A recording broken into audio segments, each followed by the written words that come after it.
Welcome to humanities honour है। Please share, like and subscribe.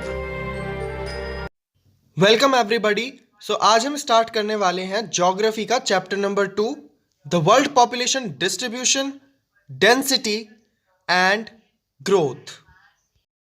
So unit 2 में जितने भी चैप्टर्स हैं 3-4, अब ये सब तुम्हारे पॉपुलेशन ज्योग्राफी के पार्ट हैं। वैसे यार पॉपुलेशन का मतलब क्या होता है? पॉपुलेशन का मतलब होता है number of people living in a region. Hindi में बोले तो एक एरिया में कितने लोग रहते हैं। तो अब हम कौन से रीजन की पॉपुलेशन के बारे में पढ़ेंगे? पूरे वर्ल्ड की पॉपुलेशन के बारे में पढ़ेंगे, उनके डिस्ट्रीब्यूशन, डेंसिटी और ग्रोथ के बारे में पढ़ेंगे। तुम्हारा प्यारा सा चैप्टर शुरू होता है एक प्यारी सी पोयम के साथ। इस पोयम में लिखा है कि एक रीजन के रिसोर्सेज उस नेशन को ग्रेट नहीं बनाते, बल्कि मैन एंड विमेन उस नेशन को ग्रेट बनाते हैं। यहां पे विमेन का मतलब है बोथ मैन एंड विमेन। ये शब्द इस्तेमाल किया गया है to show the gender equality. और यहां पे पीपल का मतलब है नेशन। अब नेक्स्ट पैसेज में हमें इन पीपल के कैरेक्टरिस्टिक पता लगेंगे। ये कहते हैं द पीपल जो सच्चाई के लिए, अपने देश के सम्मान के लिए तुरंत उठ जाते हैं, जो बहुत संघर्ष करते हैं, बहुत सफ़र करते हैं, जो बहुत हार्ड वर्क करते हैं जबकि दूसरे लोग सोते ही रह जाते हैं, जो किसी भी काम को करने के लिए गट्स रखते हैं और काम को देखते ही भागते नहीं हैं। ऐसे ही लोग एक नेशन को स्ट्रांग बनाते हैं और अपनी कंट्री को आसमान की ऊंचाइयों तक ले जाते हैं। कितनी ब्यूटीफुल पोयम है। और ये पोयम लिखी है रैल्फ वेल्डो एमर्सन ने। 1 मार्कर इंपॉर्टेंट क्वेश्चन। और ये पोयम तुमसे सोर्स बेस्ड क्वेश्चन में भी पूछी जा सकती है। यहां पर टॉयल का मतलब है हार्ड वर्क और नेशंस पिलर डीप का मतलब है एक नेशन को स्ट्रांग बनाना। अब हम इस पोयम का कंक्लूजन देखते हैं कि मतलब इस पोयम के जरिए रैल्फ वेल्डो एमर्सन हमसे क्या कहने की कोशिश कर रहे हैं। वो कहते हैं the people of a country are its real wealth. क्योंकि एक रीजन में कितने भी रिसोर्सेज हों उससे फर्क नहीं पड़ता, लेकिन जो पीपल उस कंट्री में रह रहे हैं अगर वो बहुत डेवलप्ड हैं, बहुत हेल्दी हैं, बहुत एजुकेटेड हैं, तो श्योरली उस कंट्री का तो अपने आप ही डेवलपमेंट होना है। और अगर एक कंट्री में बहुत पढ़े लिखे इंसान होंगे तो वो इन नेचुरल रिसोर्सेज का इस्तेमाल कर सकते हैं। विदाउट ह्यूमंस तो दीज रिसोर्सेज आर नथिंग। एक कंट्री के पीपल ही उस कंट्री के लिए पॉलिसीज को डिसाइड करते हैं। A country is known by it's people कि मतलब उस कंट्री के लोग बहुत करप्टेड हैं, बहुत हार्ड वर्किंग हैं, बहुत काइंड हैं। और 4th पॉइंट हो जाएगा because people work hard to develop country and build the economy of the country. ये क्वेश्चन 3 नंबर का आता है, लेकिन मैंने तुम्हें 4 पॉइंट्स बता दिए हैं।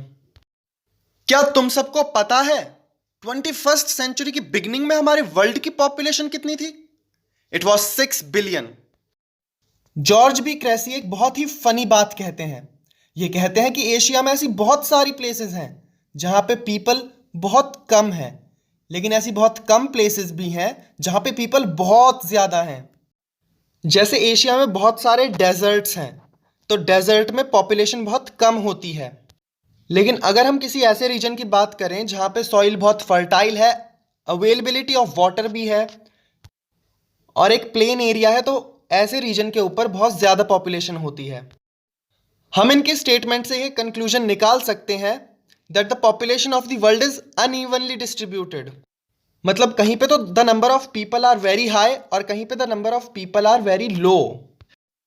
और मैं तुम्हें ये जो कुछ भी बता रहा हूँ ये सब 1 मार्कर के लिए बहुत इंपॉर्टेंट है। अब हम अपना next topic patterns of population distribution in the world पढ़ लेते हैं। पॉपुलेशन के डिस्ट्रीब्यूशन और डेंसिटी को स्टडी कर कर हम एक रीजन के डेमोग्राफिक कैरेक्टरिस्टिक्स के बारे में जान सकते हैं, जो कि पॉलिसीज बनाने के लिए बहुत इंपॉर्टेंट होते हैं। अब ये डेमोग्राफिक कैरेक्टरिस्टिक्स होते क्या हैं कि मतलब उस एरिया के जितने पीपल हैं उनकी हेल्थ कैसी है, एजुकेशन क्वालिफिकेशन मतलब लिटरेसी रेट कितना है वहाँ का, उस कंट्री का बर्थ रेट कितना है, डेथ रेट कितना है, और भी बहुत सारी चीज़ें। इन सब को स्टडी करने से हमें उस एरिया के बारे में भी बहुत कुछ पता लगता है। तुम्हारी बुक में पॉपुलेशन डिस्ट्रीब्यूशन की डेफिनेशन दे रखी है that it refers to the way people are spaced over earth surface. Spaced का मतलब है डिस्ट्रीब्यूटेड। नहीं तो इसे नॉर्मली तुम ऐसे समझ सकते हो, population distribution can be defined as distribution of the population on earth surface. 90% of the world population lives on just 10% of land area। मतलब यार सिर्फ सोच कर देखो, वर्ल्ड की 90% पॉपुलेशन 10% एरिया पे रहती है। अगर तुम बहुत ज़्यादा पॉपुलेशन वाली 10 कंट्रीज़ को मिला दो तो तुम्हें पता लगेगा कि उन 10 कंट्रीज़ में 60% ऑफ द वर्ल्ड पॉपुलेशन रह रही है। अगर ये क्वेश्चन 3 नंबर का आता है तो लिख देना, 3 पॉइंट मैंने बता दिए। अब इस ग्राफ को देखो, ये ग्राफ बहुत इंपॉर्टेंट है। ये हमें उन 10 मोस्ट पॉपुलस कंट्रीज़ के बारे में बताता है। अगर इन 10 कंट्रीज़ की हम पॉपुलेशन को ऐड करें तो वो 60% ऑफ द वर्ल्ड पॉपुलेशन के बराबर है। तुम्हें इस ग्राफ को रटना नहीं है, लेकिन मैं जस्ट बता रहा हूँ, अगर ये पिक्चर बेस्ड क्वेश्चन में आ जाता है तो तुम किस तरह से इस ग्राफ को इंटरप्रेट करोगे। इस ग्राफ को स्टडी करने के बाद हमें ये पता चलता है कि इस वर्ल्ड में सबसे ज़्यादा पॉपुलेशन चाइना में रहती है, सेकंड नंबर पर इंडिया है, थर्ड नंबर पर यूएसए, फोर्थ नंबर पर इंडोनेशिया, फिफ्थ नंबर पर ब्राज़ील, सिक्स्थ पर पाकिस्तान, सेवन्थ पर बांग्लादेश, एट्थ पर नाइजीरिया, नाइन्थ पर रशियन फेडरेशन, टेंथ पर जापान। अगर हम कॉन्टिनेंट वाइज बात करें तो एशिया की सबसे ज़्यादा पॉपुलस कंट्री है चाइना, नॉर्थ अमेरिका की पॉपुलस कंट्री है यूएसए, साउथ अमेरिका की है ब्राज़ील, अफ्रीका की है नाइजीरिया, यूरोप की है रशियन फेडरेशन।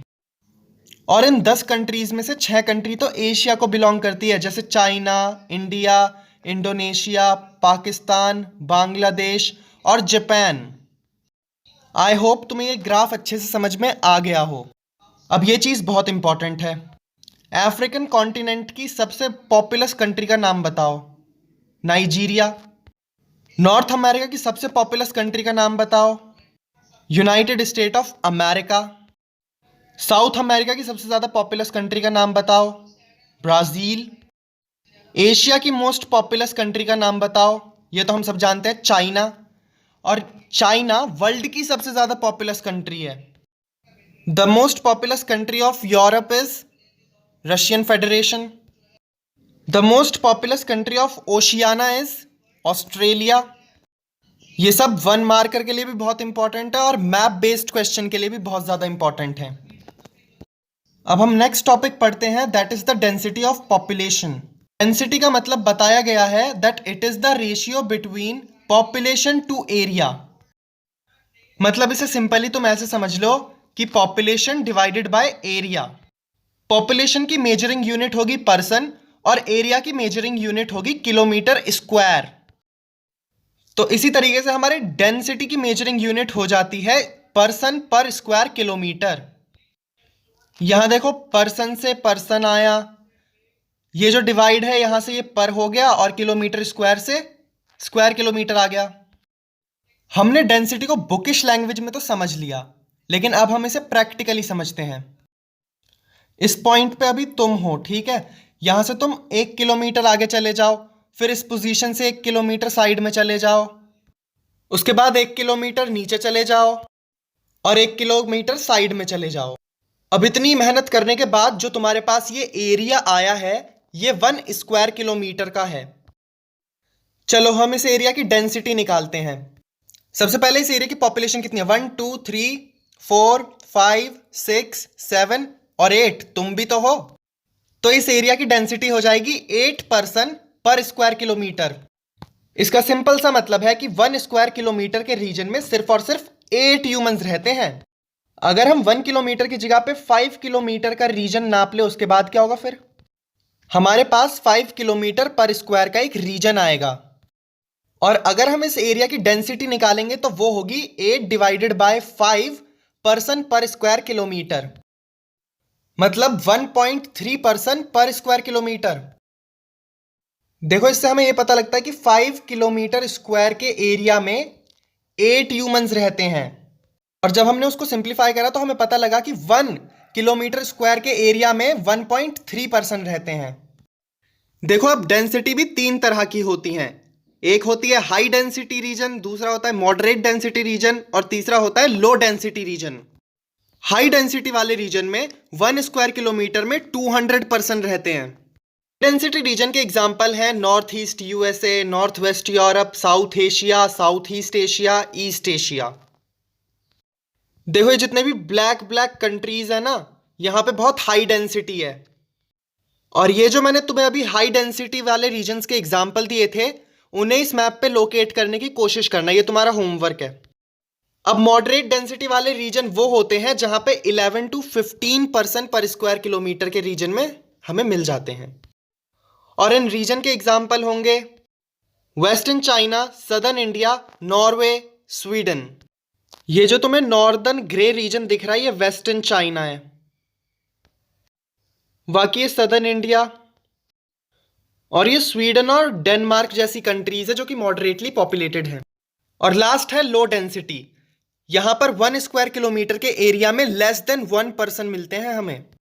ऐसे रीजन के एग्जाम्पल है north pole, south pole, because वहां पे बहुत ज्यादा ठंडी होती है। Hot and cold desert, because यहां पे वेजिटेशन नहीं हो सकती है। High rainfall area near equator, because यहां पे बहुत ज्यादा ह्यूमिडिटी होती है।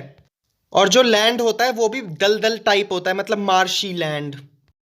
चलो एक क्वेश्चन करते हैं। Area of region Z is 100 square kilometre and the population is 1,50,000। So find the density of the region Z। So हम सबको डेंसिटी का फॉर्मूला पता है, पॉपुलेशन डिवाइडेड बाय एरिया। तो हम जल्दी से पॉपुलेशन की जगह पे पॉपुलेशन लिखते हैं और एरिया की जगह पे एरिया, और 2 जीरो से ऊपर के 2 जीरो चले गए। तो हमारे पास डेंसिटी कितनी आई? 1500 पर्सन पर स्क्वायर किलोमीटर। और नेक्स्ट क्वेश्चन हमसे पूछा जा रहा है कि ये जो रीजन Z की डेंसिटी आई है, इससे आपको क्या इंफॉर्मेशन मिलती है? तो इसका सिंपल आंसर है कि 1 स्क्वायर किलोमीटर के एरिया में 15,000 पर्सन रहते हैं।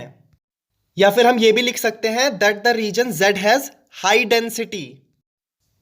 चलो बाय।